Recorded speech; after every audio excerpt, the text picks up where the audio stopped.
Desktop gaming is fantastic, but what if you want to play your games on the go before coming home to an awesome PC gaming laptop setup? If you're in this camp, then congratulations, you're in luck, as I've spent the last couple of weeks putting together this setup and pretty much some of the do's and don'ts and some general tips to make your laptop gaming setup the best it can possibly be. Now this video is all centered around the Asus Tuf Gaming Laptop, with this special Ryzen edition taking the center of the show. Asus have been really kind enough to make all of this possible by sponsoring this video, and this machine is a great starting point for any gaming setup, as it's relatively inexpensive, yet it can play Apex Legends and Fortnite at 60 frames a second. I'd definitely recommend going for a 17-inch laptop if you are looking at a gaming setup though, as while we can expand it with things like monitors, realistically, for something you're probably going to take place to place in multiple battle stations, having a bigger screen is pretty much always better. But the first port of call for any laptop battle station is to really get yourself a solid, purpose-built gaming mouse, as this is essentially the main building block to racking up any victory royale. You can get some really good little starter mice, with products like this Tuf M5 available for as little as £35. It comes with a 6200 DPI sensor with on-the-fly adjustment, comfortable side grips, and yes, you guessed it, of course, RGB lighting.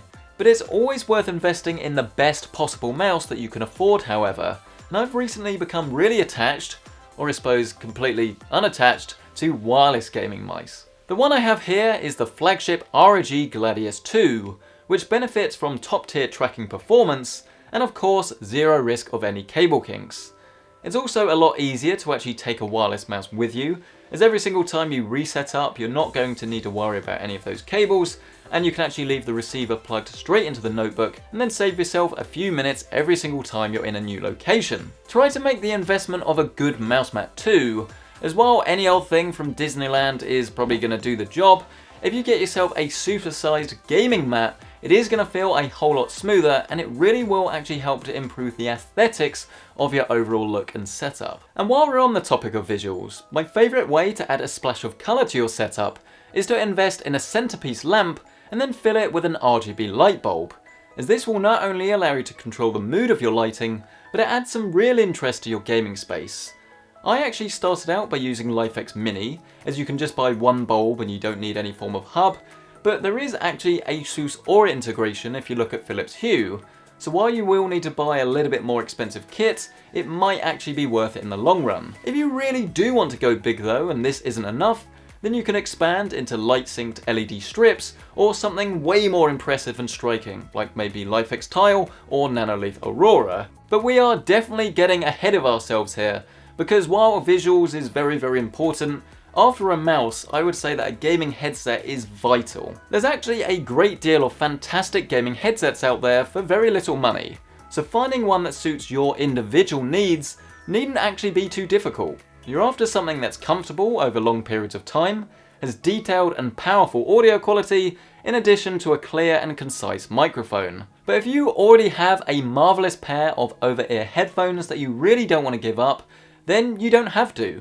as you can consider picking up the brand new Modmic Wireless, as this will add crystal clear audio to your cans while allowing you to easily remove it whenever you're not gaming. I received my review sample a few months ago, and it really is a great solution to anyone that doesn't want to give up on audiophile sound quality. But if you're like me and you like listening to music when you're working, browsing on Reddit, or just generally I suppose not really doing much, then you're probably going to want a dedicated pair of speakers, as I don't really like wearing headsets or headphones all of the time.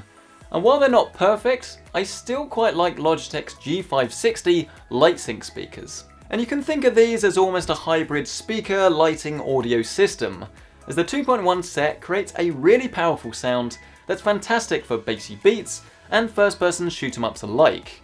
The audio quality for the most part is excellent, with clarity across most of the volume range and really decent rhythm for your favourite songs to really come to life. You can do this via USB, analog or Bluetooth, and most of them will actually work in tandem almost at the same time. But my issue with these is that they've always been way too bassy out of the box, and I'm talking way too bassy. And as such, you're going to have to download Logitech's gaming software and really clean this up with the equalizer. But once you've done this, you'll find that you have a really capable set of speakers behind you, and ones that you can use to add that little bit extra colour to your room, even if it is just for a cool white bias backlight, or maybe some really out there extreme RGB flair. But these are just a few simple ideas to help almost start your gaming laptop journey and create a setup that you can be proud of. Let me know what you think of this down in the comment section below. Do you have any tips and tricks? Anything that you think I should add? I'm looking to do a really advanced gaming laptop setup next. Maybe we could have triple monitors, we could have it all hooked up by Thunderbolt, external GPUs, all of that good stuff. So let me know any ideas you have down in that comment section below, and get subscribed to see that video, I guess, as soon as it lands. But a massive thank you to Asus for actually sponsoring this video. I will leave links to everything featured down in the description below where you can check out current pricing. But thank you so much for checking out this video, I really appreciate it. I will see you in the next one.